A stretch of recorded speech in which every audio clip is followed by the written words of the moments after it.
Senhor presidente, membros da mesa diretiva, senhores vereadores, senhoras vereadoras, público aqui presente, imprensa, nossos internautas.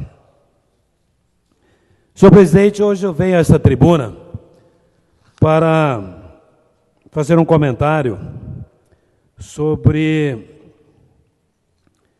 uma matéria escrita por um professor da cidade em um jornal de circulação no nosso município. E por que é que eu venho pontuar essa situação? Porque, na verdade, a cidade está tomada pela lei da mordaça. A cidade está vivendo um momento, do ponto de vista negativo, ao quesito faculdades de administração de uma gestão que, na verdade, quer calar ou que, na verdade, quer cercear o direito da liberdade de expressão de alguns munícipes. Me permitam, senhores, eu vou fazer a leitura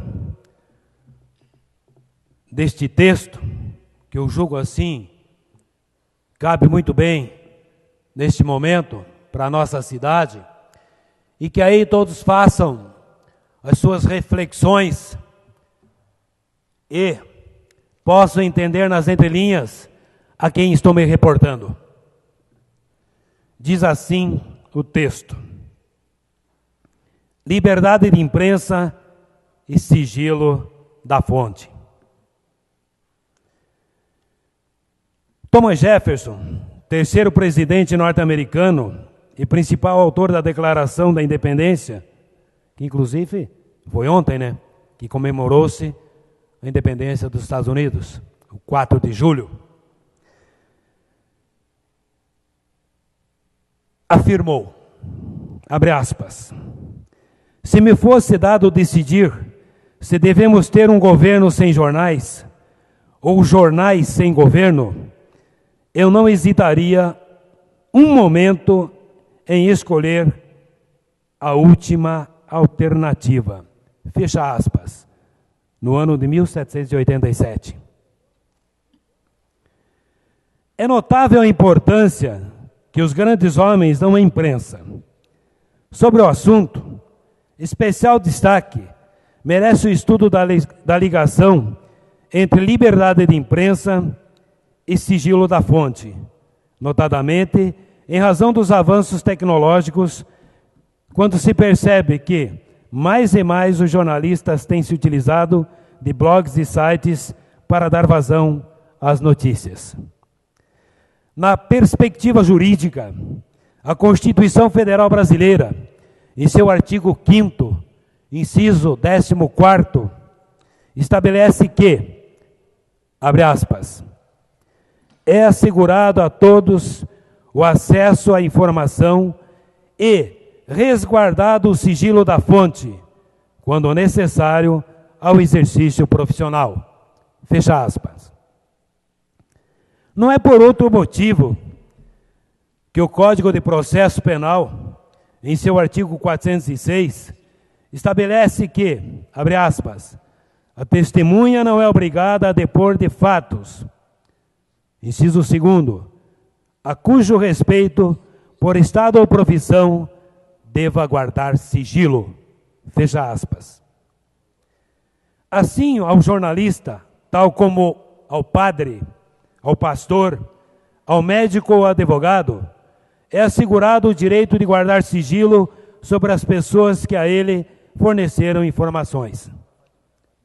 Deste modo, na normalidade de suas atividades, o jornalista ouvia pessoalmente de suas fontes aquilo que entendia ser do interesse público e, após, dava publicidade a isto.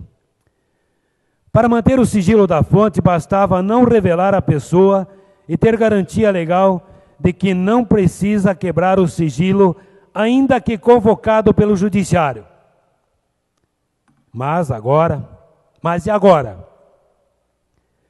Quando o jornalista recebe muitas informações de suas fontes diretamente em seus sites, como resguardar o sigilo da fonte? As informações trafegam na internet, ainda que, eventualmente, anônimas ou assinadas com pseudônimos. Podem ser rastreadas e, em alguns casos, levar à localização de quem as emitiu.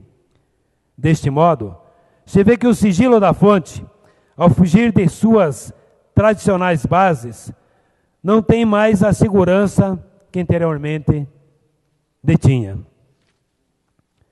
Muito do que isto, ou mais do que isto, podem as autoridades do Estado ser provocadas, com ou sem autorização judicial, quebrar esta linha, abre aspas, virtual, fecha aspas, que liga o informante, abre aspas, anônimo, fecha aspas, e o jornalista?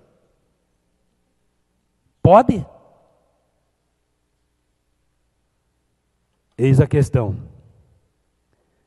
Para investigar supostas infrações penais, é assunto que intriga e que, certamente, em algum momento será avaliada pelo Poder Judiciário, para tornar transparente o que pode e o que não pode no jogo democrático, onde o sigilo da fonte é protegido pela lei maior. Estão pisando na Constituição brasileira, esfragalhando os seus artigos, e principalmente o artigo 5º, que diz dos direitos de todo cidadão brasileiro. É isso que está acontecendo. Se abarcam informações pseudônimas, informações que não têm fundamento ainda legal, para praticar atos autoritários, arbitrários contra cidadãos. Acima de qualquer coisa, cidadãos são joséenses.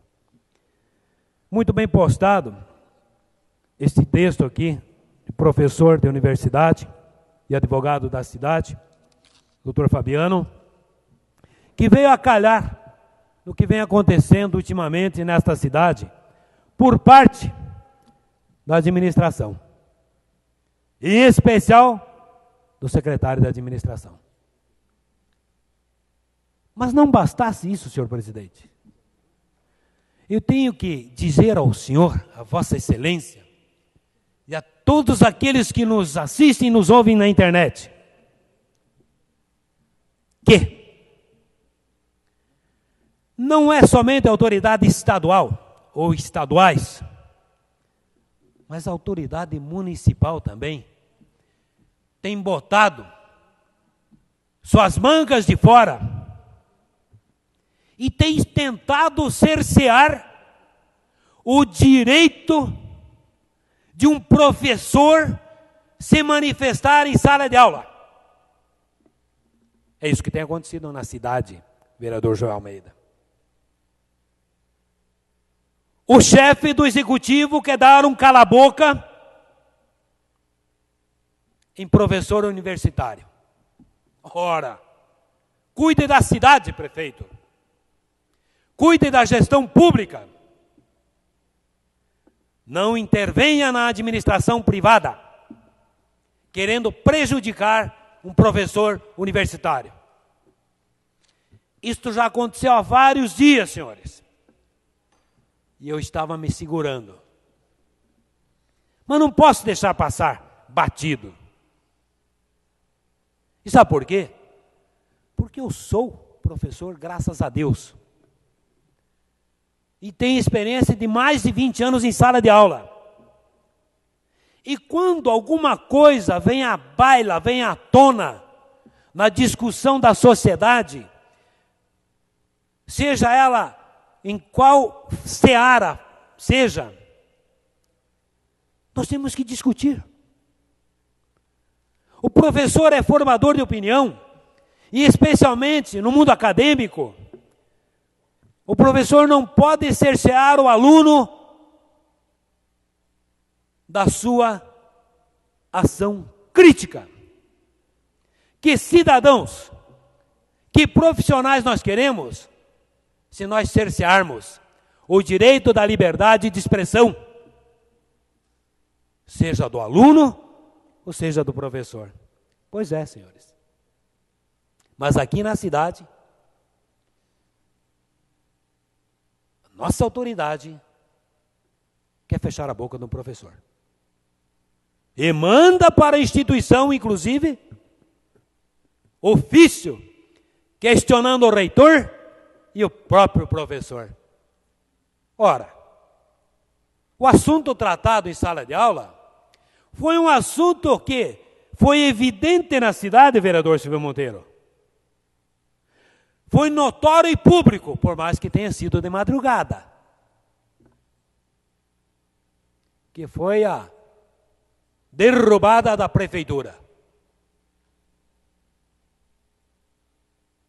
Que foi matéria sexta-feira no RPC, notícia, e que está aí para quem quiser ver e notar. Será que agora a autoridade vai mandar ofício para a família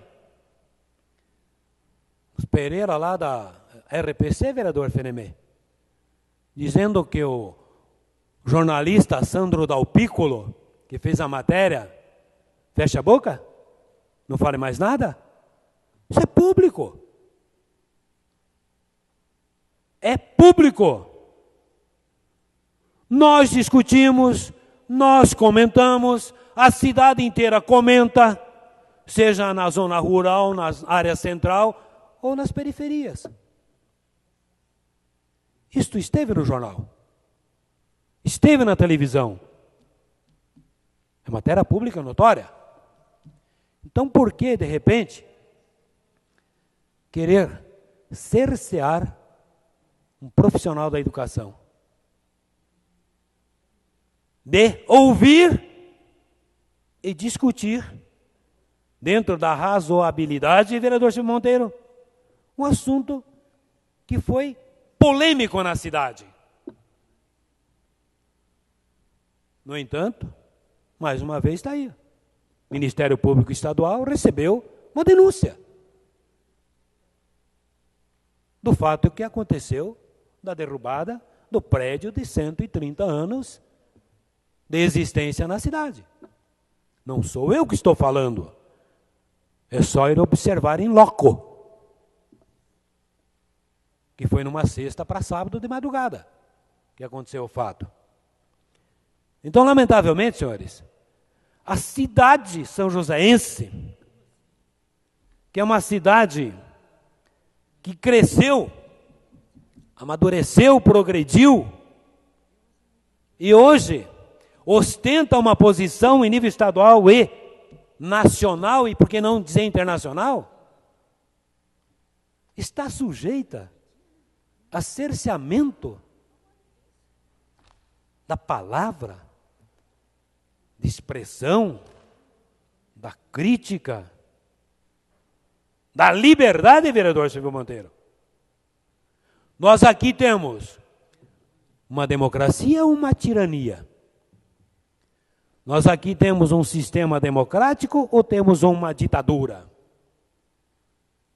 Eu penso que a liberdade de expressão, a liberdade do pensamento e a liberdade de imprensa ainda não foram e